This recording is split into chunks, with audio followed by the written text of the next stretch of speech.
नमस्कार दोस्तों, स्वागत करते हैं आप सभी का वीडियो गुरु के आज के सेशन में। और आज हम यहाँ पर डिस्कस करने वाले हैं वॉल्केनोज। वॉल्केनोज की मतलब है ज्वालामुखी। यानी कि एक चीज ये समझ में आ रही है कि आखिरकार ये ज्वालामुखी कहाँ से निकल के आते हैं। तो सबसे पहले हम ज्वालामुखी के बारे में समझेंगे कि ये होते क्या है एग्जैक्टली। हमने जब आपको अर्थ वाला चैप्टर पढ़ाया था तो अर्थ में वहां पर हमने डिस्कस किया था। थोड़ा सा यहाँ पर समझने की हम कोशिश करेंगे फिर से।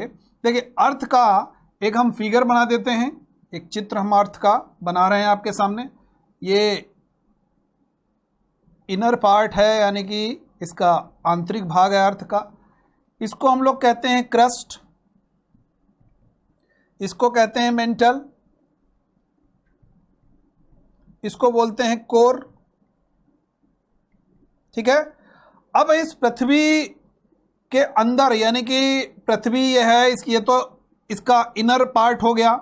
अब इसके ऊपर जैसे फुटबॉल की संरचना होती है, इस फुटबॉल के ऊपर जो एक सिलाई सी होती है, यानी कि इसके पैरेलल ये 7 प्लेट्स हैं। इनको हम लोग टेक्टोनिक प्लेट्स कहते हैं। क्या कहते हैं? टेक्टोनिक प्लेट्स कहते हैं। तो हमेशा जो फॉर्मेशन होता है इनका अर्थक्वेक होने का, तो क्या कारण होता है कि कोर, मेंटल एंड क्रस्ट, और ये बनी बहुत सारे मेटल्स हैं। अगर हम बात करते हैं क्रस्ट की तो हम कहेंगे सियाल, इसकी बात कहेंगे तो सीमा, और फिर इसकी कोर की बात कहेंगे तो निफे, यानी कि silica aluminium, silica magnesium and nickel and ferrous. तो हमको एक बात पता चल गई कि पृथ्वी के अंदर बहुत सारे मेटल्स हैं और बहुत सारी गैसेस भी हैं जो एक मैग्मा के फॉर्म में वहां पर उबल रही हैं। ठीक। अब होता क्या है कि ये जो प्लेट्स हैं, ये जब कहीं ना कहीं इनका भी मूवमेंट होता रहता है, ये जब टकराती हैं तो ये जो मैग्मा है, ये मैग्मा कैसे ये निकलेगा, और निकलेगा कहाँ से? किसी न किसी निर्जन स्थान से। तो को निर्जन स्थान कहाँ पर मिलता है? हाइट पे होता है माउंटेन। तो जिस माउंटेन से निकलेगा वो माउंटेन कहलाएगा वॉल्केनिक माउंटेन। याद रखिएगा, वो माउंटेन आपका कहलाएगा वॉल्केनिक माउंटेन, यानी कि ज्वालामुखी पर्वत।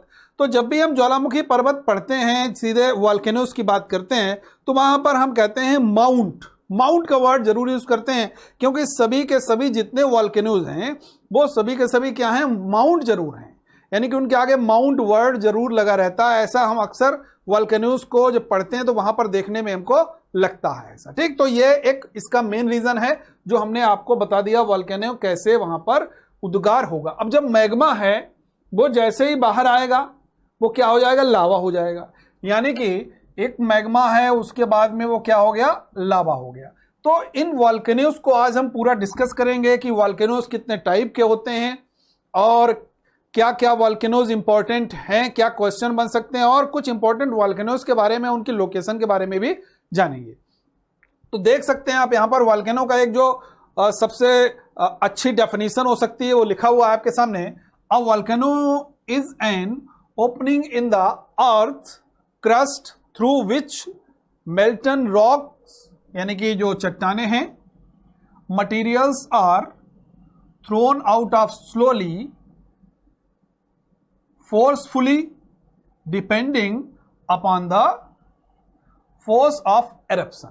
यानी कि ज्वालामुखी पर्वत, जो ज्वालामुखी पृथ्वी की जो परपटी, क्रस्ट मतलब क्या हो गया? परपटी, उसका जो उद्गार है, eruption है, उसके माध्यम से जो पिघली हुई चट्टानी सामग्री है वो धीरे धीरे एक फोर्सफुली, बलपूर्वक तरीके से बाहर जो निकलती है, ऐसी संरचना को हम लोग क्या कहते हैं? वो वॉल्केनो कहा जाएगा, उसको हम लोग ज्वालामुखी कहेंगे। ठीक है।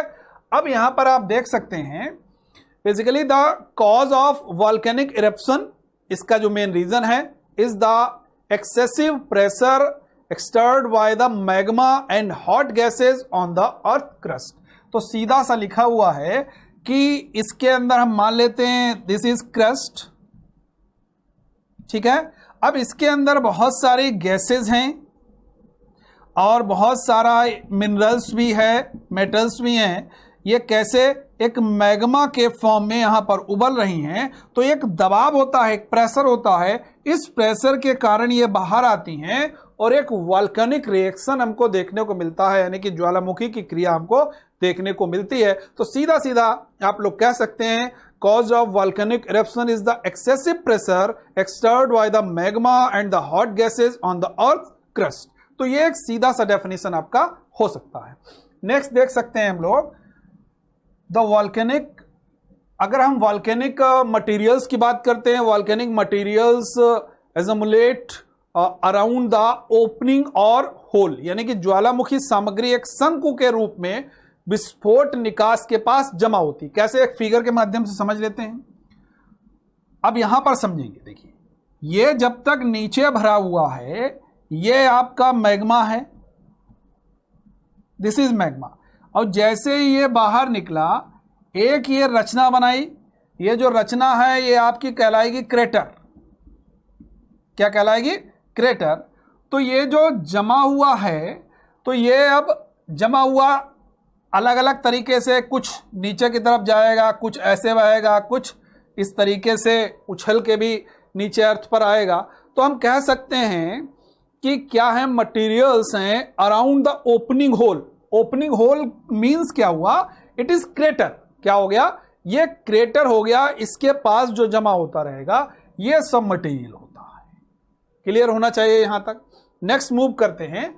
अब यहां पर आप देख सकते हैं the top of the cone has shaped, एक जो टॉप है, टॉप ऑफ द कोन की बात की गई है, cone has funnel shaped depression which is called its crater. जो कि हमने बात की कि जो इसके आसपास का जो एरिया है ये आपका जो जमा हो जाएगा, जहां से निकलेगा जो गड्ढा सा हो जाएगा वो आपका क्रेटर कहलाएगा। और अवसाद के मतलब क्या होता है कि जो भी इससे निकलेगा, कंकड़, पत्थर, गैसेस, जो भी मैग्मा है वो लावा के फॉर्म में, सब तो बहुत हाई टेम्परेचर के कारण क्या होता है, एक मैग्मा के फॉर्म में बन जाता है, और जो बाहर निकलता है उसको हम लोग अवसाद के नाम से जानते हैं। अब यहां पर आप देख सकते हैं कि ये जो वॉल्केनोज हैं, वॉल्केनोज को डिफरेंट टाइप से डिवाइड किया जा सकता है। जैसे कुछ वॉल्केनोज ऐसे होते हैं जिनमें रेगुलर ब्लास्ट होता रहता है, या वो कहीं ना कहीं उनसे लावा निकलता रहता है, या वो बहुत रिसेंटली उनमें ब्लास्ट हो चुका होता है, तो it is called active volcano. Active volcano means सक्रिय ज्वालामुखी, यानी कि ऐसे वॉल्केनोज कह सकते हैं which erupt frequently or have erupted recently or in action currently are called active volcano। यानी कि ऐसे ज्वालामुखी हैं, ऐसे वॉल्केनोज हैं जिसमें अक्सर कंटिन्यूअस ब्लास्ट होता है, और या बहुत रिसेंटली जिनमें ब्लास्ट हुआ हो, that is called active volcano. Clear हो गई ना? तो यानी कि रेगुलर अगर ब्लास्ट का कभी भी आपसे पूछा जाएगा तो आप सीधे सीधे कहेंगे this is called active volcano. Clear है? दूसरा हम लोग बात करते हैं dormant volcano. Dormant volcano means निष्क्रिय ज्वालामुखी। निष्क्रिय ज्वालामुखी कैसे होते हैं? The volcanoes which have not erupted in recently, यानी कि रिसेंटली या रिसेंट टाइम्स कह सकते हैं, जो हाल ही में अभी उनमें कोई भी ब्लास्ट नहीं हुआ हो, आर नोन एज डोरमेंट। तो अगर ब्लास्ट नहीं हुआ है तो कब से नहीं हुआ है? अगर बहुत लॉन्ग टाइम से नहीं हुआ है तो हम कह सकते हैं कि ये ज्वालामुखी डोरमेंट है, बट इनमें ब्लास्ट होने की पॉसिबिलिटी रहती है, और ऐसे वॉल्केनोज कहलाते हैं स्लीपिंग वॉल्केनोज, जिनको हम लोग सुसुप्त ज्वालामुखी भी कह सकते हैं। यानी कि we can say this type of volcanoes in sleeping mode, but कभी भी उनमें ब्लास्ट हो सकता है, सोए हुए हैं बट ब्लास्ट की पोजीशन में पहुंच सकते हैं। ऐसे ज्वालामुखी हमारे डोरमेंट ज्वालामुखी कहलाते हैं। The third is dead volcano. Dead volcano और एक्सटिंक्ट वॉल्केनो भी बोलते हैं उनको। अगर हम ऐसे वॉल्केनोज की बात करते हैं, there are volcanoes which have not erupted in historical times, यानी कि उनके अपने इतिहास में जो भी पर्वत है उसमें कभी भी ब्लास्ट नहीं हुआ है। these are called extinct, यानी कि इनमें कभी भी ब्लास्ट नहीं हुआ और इन फ्यूचर इनमें ब्लास्ट होने की कोई पॉसिबिलिटी नहीं हुई नहीं है। देखिए, ब्लास्ट नहीं हुआ है मतलब कई सौ सालों से, 500 साल से, 1000 साल से कोई ब्लास्ट नहीं हुआ है और उनमें ब्लास्ट होने की संभावना 0 है, ना के बराबर है, तो ऐसे वॉल्केनोज क्या कहलाते हैं? डेड, एक्सटिंक्ट या मृत ज्वालामुखी के नाम से जाने जाते हैं। अब यहां पर आप देख सकते हैं कैटेगरीज वाइज अगर हम बात करते हैं वॉल्केनोज की, जो टाइप हैं उन टाइप्स को 4 तरीके से बांटा जा सकता है। The first is cinder cone volcano, cinder cone volcano जिनको सिंडर शंकु ज्वालामुखी कहते हैं। The second is composite volcano यानी कि समग्र ज्वालामुखी या मिश्रित ज्वालामुखी भी इनको कहते हैं। The third is shield volcano, इनको हम ढाल वाले ज्वालामुखी कहते हैं। The fourth is lava volcano यानी कि इनको हम लोग लावा ज्वालामुखी के नाम से भी जानते हैं। अब यहां पर आप देख सकते हैं, अगर हम बात करें first cinder cone volcano, cinder cone volcano कैसे वॉल्केनो है? Volcanic cones result from eruptions of mostly small pieces of यानी कि किसके स्मॉल पीसेस हैं? तो आप देख सकते हैं यहां पर कि एक ऐसे पीसेस हैं जो कि स्क्रोनिया या हम कह सकते हैं कि छोटे छोटे जो टुकड़े हैं वो आकर के बेंट के चारों ओर बन सकते हैं। किसके चारों ओर बन सकते हैं? तो ये जो छोटे छोटे गैसेस के लावा के माध्यम से जो इसमें पीसेस हैं, जो भी कंकड़ पत्थर या जो मिनरल्स हैं वो सब बाहर आकर के जमा होंगे, ऐसे सिंडर कोन वॉल्केनो हैं। पिक्चर के माध्यम से आप यहां पर समझ सकते हैं, देख सकते हैं कि इस टाइप से एक कोन के टाइप में निकल के गया हुआ है और यहां पर ये इस तरीके से जमा हो गया है, ठीक है ना। तो ये आपका रॉक फॉर्मेशन है, देख सकते हैं आप। और ये सिंडर कोन, ये सिंडर कोन इसलिए कहा जाता है कि बेसिकली एक शंकुनुमा आकृति बनती है, इसलिए सिंडर कोन के नाम से जाना जा सकता है। और ये सेंट्रल वेंट है, वेंट के मतलब आप समझ गए होंगे, जो उसके आसपास का जो एरिया हो गया जहां पर वो जमा हो जाते हैं वो सब वेंट का एरिया कहा जाता है। तो ये आपका एक सिंडर कोन वॉल्केनो का एग्जाम्पल हो गया। दूसरा हम लोग कंपोजिट वॉल्केनो की बात करते हैं। कंपोजिट वॉल्केनो कैसे वॉल्केनो होते हैं? अब यहां पर आप देख सकते हैं ऐसे वॉल्केनो हैं, stratovolcano known also known as composite volcano, यानी कि जो स्ट्रेटो वॉल्केनो हैं वो कंपोजिट वॉल्केनो के नाम से भी जाने जाते हैं, या इनको मिश्रित ज्वालामुखी के या समग्र ज्वालामुखी के नाम से भी जानते हैं हम लोग। यहां पर आप लोग देख सकते हैं the composite volcano is a conic volcano. कैसे हैं? ये भी एक कोनिक वॉल्केनो है, build up by many layers of lava pumice and ash, यानी कि ये जो ज्वालामुखी हैं एक शंक्वाकार ज्वालामुखी है जो बहुत सारे कठोर लावा, टेफ्रा, प्यूमिस और राख की कई परतों के द्वारा निर्मित होता है। जैसे हम यहां पर देख सकते हैं इस पिक्चर के माध्यम से कि देखिए इस तरीके से ये वॉल्केनो गया हुआ है। अब यहां पर आप देख सकते हैं ये बहुत सारे शेप में यहां से लावा निकल रहा है। लावा देखिए फ्लोज हो रहा है, लावा का ये फ्लो हो रहा है। और ये सिंडर, इसीलिए इसका नाम हम लोग कहते हैं कंपोजिट, मिश्रित है, यानी कि इसमें कई तरीके से लावा निकलने का रहता है प्रोविजन, यानी कि बहुत तरीके से लावा निकल सकता है डिफरेंट डिफरेंट साइड से, आप देख सकते हैं यहां पर। तो इसीलिए इसको नाम दिया गया है कंपोजिट वॉल्केनो या मिश्रित वॉल्केनो के नाम से जानते हैं। The next is shield volcano. Shield volcano कैसे वॉल्केनो है? Shield volcano is a type of volcano usually composed almost entirely of fluid lava flows, यानी कि ये जो हैं ये जब भी निकलेंगे तो कैसे एक ढाल नुमा आकृति, यानी कि पूरी तरीके से द्रव लावा प्रवाह, तो जब भी निकलेंगे कैसे निकलेंगे आप देख सकते हैं यहां पर। तो आप देख सकते हैं यहां पर कि देखिए डिफरेंट, जैसे ये निकला तो ये ढाल नुमा आकृति में ये वेंट पर जमा हो जाएगा और ये पूरा मैग्मा का चेंबर है, आप देख सकते हैं। तो ये निकला एक ही डायरेक्शन में और यहां से ये डिफरेंट ढाल नुमा आकृति बनाएगा, यानी कि जो इसका मैग्मा है, जो इसका लावा है, मैग्मा जो बाहर है लावा हो गया, ये ढाल नुमा आकृति का निर्माण करेगा। ये आपका कहलाएगा सील्ड वॉल्केनो का एक एग्जाम्पल, आपका ये फिगर हो सकता है। नेक्स्ट हम देख लेते हैं सील्ड वॉल्केनो के बारे में कुछ और पॉइंट। अगर आपसे पूछा जाए ये कैसे फॉर्मेशन है तो सीधे सीधे बता सकते हैं आप, this is caused by a highly fluid lava erupted, यानी कि ये अत्यधिक लावा द्रव के फटने के कारण होता है, ठीक है। Which travels farther than a lava erupted from a straight volcano and result in the steady accumulation of wood sheets of lava building up the sealed volcanoes। अगर हम कह सकते हैं कि ये अत्यधिक लावा जो है ये द्रव लावा के फटने के कारण स्ट्रेट वॉल्केनो से निकलने की लावा की तुलना में आगे बढ़ता है, और लावा की जो व्यापक चादर मतलब समझते हैं ना, एक लेयर बनाएगा, लेयर ऑफ लावा जो इकट्ठा हो जाएगी और एक ढाल का एक निर्माण करेगा, जो लावा इकट्ठा हो जाएगा एक ढाल का निर्माण करेगा, और हम लोग इसको कह सकते हैं डिसस्टिंक्ट फ्रॉम, यानी कि volcanoes distinct from shield volcanoes distinct from, तो कह सकते हैं लावा वाली जो ढाल हैं उनसे इनका निर्माण होता है। तो ये आपका सील्ड वॉल्केनो के बारे में पॉइंट हो गया। नेक्स्ट सील्ड वॉल्केनो के बारे में एक और हम लोग पॉइंट देखते हैं। Shield volcanoes are built by effective eruptions, यानी कि ये निर्माण जो है विस्फोटों से हुआ है। कैसे हुआ है?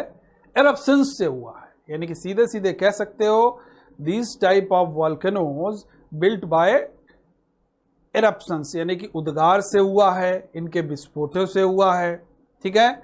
विच फ्लो आउट इन द, कह सकते हैं कि सीधा सीधा एक बात में कह सकते हैं कि कैसे हो सकता है, विच flow out in all directions, all directions में, यानी कि एक सिंपल डायरेक्शन में नहीं होगा, ये बहुत सारे डायरेक्शन में create a shield like data barrier, यानी कि एक ढाल नुमा आकृति बना देगा। जब बहुत सारी दिशाओं में ये फैलेगा, डिफरेंट तरीके से फैलेगा, तो एक बहुत बड़ी तस्तरी जैसी, एक सील्ड जैसी, एक बहुत बड़ी आकृति जैसे बना देगा। तो ऐसा माना जाता है कि एक योद्धा की तरह ढाल बनाने के लिए सभी दिशाओं में ये बहता रहता है। नेक्स्ट आप देख सकते हैं लावा वॉल्केनो।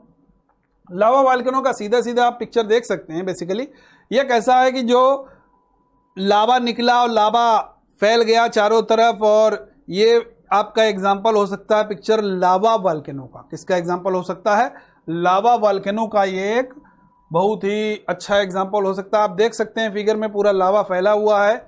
अब यहाँ पर अगर इसकी डेफिनेशन बनाने की बात हो तो आप सीधे सीधे कह सकते हैं कि एक ऐसा वॉल्केनो है जो कि क्रेटर के माध्यम से, जहाँ पर जो गड्ढा बनेगा क्रेटर के माध्यम से जो भी उद्गार होगा, जो भी ब्लास्ट होगा, तो वहाँ से जो भी निकलेगा वो लावा के फॉर्म में चारों तरफ फैल जाएगा। इस टाइप का जो वॉल्केनो है वो क्या कहलाएगा? लावा वॉल्केनो कहलाएगा। अब यहाँ पर कुछ हम लोग इंपॉर्टेंट वॉल्केनोज के बारे में डिस्कस करते हैं जो आपके एग्जाम ओरिएंटेड हैं। पूछा जाता है एग्जाम में कौन सा ज्वालामुखी कहाँ पर स्थित है। The first is Ojos del Salado. कौन सा है? Ojos del Salado. Ojos del Salado की अगर हम बात करेंगे, Ojos del Salado is a strato volcano. कैसा है? एक स्ट्रेटो वॉल्केनो है। अब है कहां पर अगर पूछा जाए, in Andes on Argentina Chile. Argentina Chile border, ये जरूर याद रखना है आपको। और अगर इसकी हाइटेस्ट वॉल्केनो है, कैसा है? हाइटेस्ट एक्टिव वॉल्केनो है, यानी कि it is the example of active सक्रिय ज्वालामुखी का एग्जांपल है। अब अगर इसकी हम लोग हाइट देख सकते हैं तो यहां पर देख सकते हैं आप 6893 मीटर इसकी पूरी हाइट है। अगर फीट में देखेंगे तो 22,615 फीट इसकी हाइट है। नेक्स्ट है Cotopaxi. It is very important volcano for exam purpose, यानी कि एग्जाम ओरिएंटेड बहुत ज्यादा ये है और बहुत पूछा जाता है। अब इसको यहां पर देख सकते हैं कोटोपैक्सी को। बेसिकली अगर आपसे पूछा जाए कि एग्जैक्टली ये है कहां पर, तो आप सीधे सीधे कहेंगे इक्वेडोर। क्या आंसर होगा? साउथ अमेरिका में इक्वेडोर में ये वॉल्केनो वहां पर स्थित है। नेक्स्ट वॉल्केनो है मोना लोआ। कई बार एग्जाम में पूछा गया है। मोना लोआ की अगर बात करेंगे तो आइसलैंड ऑफ हवाई, हवाई आइसलैंड में है इन यूनाइटेड स्टेट, यानी कि हवाई आइलैंड में ये वॉल्केनो स्थित है। अब है कहां पर? ये पैसिफिक ओशियन, यानी कि प्रशांत महासागर का ये हवाई आइलैंड पार्ट माना जाता है। नेक्स्ट वॉल्केनो है माउंट विसुवियस। कौन सा है? Mount Vesuvius. माउंट विसुवियस की अगर हम बात करते हैं तो इसकी अगर हम लोकेशन की बात करते हैं तो आप देख सकते हैं इसकी लोकेशन कहां पर है? इटली है। और इटली में अगर एग्जैक्ट स्पेसिफिक प्लेस की बात करेंगे तो कैंपानिया, कैंपानिया ये जो है इटली में है, about 9 kilometre east of the Nepals and a short distance from the shore. यानी कि हम कह सकते हैं कि जो 9 किलोमीटर पूर्व में किनारे से कुछ दूरी पर ये नेपल्स से स्थित है। तो अगर कभी लोकेशन पूछा जाए तो नेपल्स भी बता सकते हो आप, और दूसरा इटली तो रहेगा ही। ये दोनों क्वेश्चन आपसे, यानी कि दोनों ऑप्शन आपको क्वेश्चन में रखकर दिया जा सकता है। नेक्स्ट वॉल्केनो है हमारा माउंट एटना। कौन सा है? Mount Etna. माउंट एटना के बारे में अगर बात की जाएगी तो it is an active strato volcano. ये भी एक सक्रिय ज्वालामुखी है on the east coast of Sicily. अब यहां पर आप देख सकते हैं ये कैसा है, ये सिसिली, ये भी इटली का है, और ये कैंटानिया शहर के बीच में जो मेट्रोपॉलिटन इटली के सिसिली के पूर्वी तट पर एक सक्रिय ज्वालामुखी है। यानी कि अगर लोकेशन पूछी जाएगी तो लोकेशन आपका क्या रहेगा? सिसिली। याद रखिएगा। कंट्री पूछा जाएगा तो आपका आंसर क्या होना चाहिए? इटली का ये एक ज्वालामुखी माना जाता है। कैसा ज्वालामुखी है? तो आप सीधे सीधे कहेंगे is a active volcano. Next है माउंट पिनाटुबो। नेक्स्ट है आपका माउंट पिनाटुबो। माउंट पिनाटुबो की अगर हम बात करते हैं तो it is also active volcano, mount Pinatubo. अब इसकी लोकेशन की बात करेंगे, central Luzon on the northern island of Luzon. अब लुजोन देखिए कहां पर है। बेसिकली लुजोन जो द्वीप है, आइलैंड है, वो आपका है कहां पर? फिलीपींस में। तो कभी भी अगर आपसे पूछा जाए तो ये कहां पर है कंट्री वाइज, तो आप कह सकते हैं फिलीपींस में है। लुजोन जो द्वीप है वो कहां पर है आइलैंड आपका? ये फिलीपींस में है। तो ये आपका फिलीपींस माउंट पिनाटुबो हो गया। नेक्स्ट बात करते हैं माउंट पोपा। माउंट पोपा भी एक महत्वपूर्ण ज्वालामुखी है। माउंट पोपा इज एन एक्सटिंक्ट वॉल्केनो, यानी कि एक्सटिंक्ट है तो ये डेड वॉल्केनो है, मृत ज्वालामुखी है। अब ये 15-18 मीटर अबोव सी लेवल, यानी कि ये 1518 मीटर है सी लेवल से, समुद्र तल से। लोकेशन की बात करेंगे तो लोकेटेड इन सेंट्रल म्यांमार। तो अगर कभी आपसे पूछा जाए ये कहाँ का है तो आप कह सकते हैं म्यांमार का है, यानी कि बर्मा का है। और रीजन ऑफ मांडले, यानी कि मांडले क्षेत्र, मांडले बहुत प्रसिद्ध जगह है म्यांमार की, उसका एक हिस्टोरिकल भी रहा है बैकग्राउंड मांडले का। तो ये वहां पर कंट्री वाइज पूछा जाता है तो कंट्री वाइज आप बताएंगे म्यांमार। तो माउंट पोपा हो गया आपका म्यांमार का। नेक्स्ट वॉल्केनो है माउंट हेक्ला। कौन सा है? Mount Hekla. माउंट हेक्ला के बारे में अगर आपसे पूछा जाएगा तो आप कह सकते हैं इसकी लोकेशन क्या है? आइसलैंड। क्या लोकेशन है इसकी? आइसलैंड। आपका ये क्वेश्चन बन सकता है, ये कई बार पूछा भी गया है। तो माउंट हेक्ला कहां का हो गया? आइसलैंड का हो गया। नेक्स्ट वॉल्केनो है माउंट किलिमंजारो। कौन सा है? Mount Kilimanjaro. माउंट किलिमंजारो की अगर हम बात करेंगे, माउंट किलिमंजारो बेसिकली अपने 3 ज्वालामुखियों के साथ में एक तंजानिया में ये स्थित है। तो हम देख सकते हैं कौन कौन से हैं। Mount Kilimanjaro with its 3 volcanic cones, Kibo आप देख सकते, दूसरा मावेजी एंड थर्ड इज सीरा। इनके साथ में कहां पर है? डोरमेंट है तो सुसुप्त है ऑफ तंजानिया। तो यह तंजानिया इसकी लोकेशन हो गई। और 3 टाइप के ज्वालामुखियों के साथ में, यानी कि ये स्थित है, उनके साथ मिला हुआ है। तो हम कौन कौन से हैं? तो पहला आप दे सकते हैं किबू, दूसरा देख सकते हैं मावेंजी, और थर्ड इज सीरा। लोकेशन क्या हुई आपकी? तंजानिया। अब यहां पर कुछ और वॉल्केनोज हैं आपके सामने, देख सकते हैं, इनकी लोकेशन जरूर पूछी जाती है। The first is Mount Rainier. Mount Rainier situated in USA. The second is Mount Shasta. Mount Shasta also situated in United State of America. And the third is Mount Katmai. Mount Katmai situated at Alaska. Alaska भी कहां पर आपका लगेगा? USA. And the next is Mount Erebus. Mount Erebus situated in Antarctica. Antarctica में एक island है, उसका नाम है रॉस।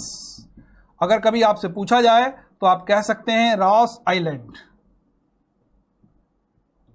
ठीक है, तो इसको हम कह सकते हैं रॉस आइलैंड पर है। तो ये आपका एक क्वेश्चन यहां से बन सकता है। The second, the next is mount देमबंद। Mount देमबंद, केवल माउंट देमबंद भी लिख के आ सकता है और ओनली देमबंद के नाम से भी आ सकता है। Located in Iran. क्या होगा? Iran. The next is Mount Popocatepetl located in Mexico. तो ये आपके बहुत महत्वपूर्ण ज्वालामुखी हो गए। इनमें से एक क्वेश्चन निश्चित रूप से आएगा, और जो क्वेश्चन आएगा मैं अभी आपसे बता दूं। आपको करना क्या है, केवल एक काम करिए, हर एक ज्वालामुखी का, वॉल्केनो का, उसका लोकेशन जरूर याद कर लीजिए। एक क्वेश्चन तो यहीं से मिल जाएगा। दूसरा, एक क्वेश्चन कभी अगर मिल सकता है तो कोई पूछ सकता है, एक फेमस वॉल्केनो का नाम दिया है और यह पूछा जा सकता है, is it dormant, is it active, or is it dead or extinct. तो इस तरीके से क्वेश्चन बन सकता है। लेकिन मोस्टली जो अभी तक क्वेश्चन देखने को आते हैं वो सिर्फ और सिर्फ लोकेशन वाइज पूछा जाता है कि ये ज्वालामुखी कहां पर स्थित है। तो ये आपकी ज्वालामुखी से संबंधित जानकारी हो गई। तो आप को एक काम करना है, अब करेंगे क्या काम कि पुराने प्रीवियस पेपर उठाइए और प्रीवियस पेपर से आप लोग क्या करेंगे, केवल वॉल्केनो के जितने भी क्वेश्चन आए हुए हैं एक पेज पे लिख लें और हमारे सेशन को देख करके देखते जाएं कि आखिरकार कौन सा वॉल्केनो कहां पर है।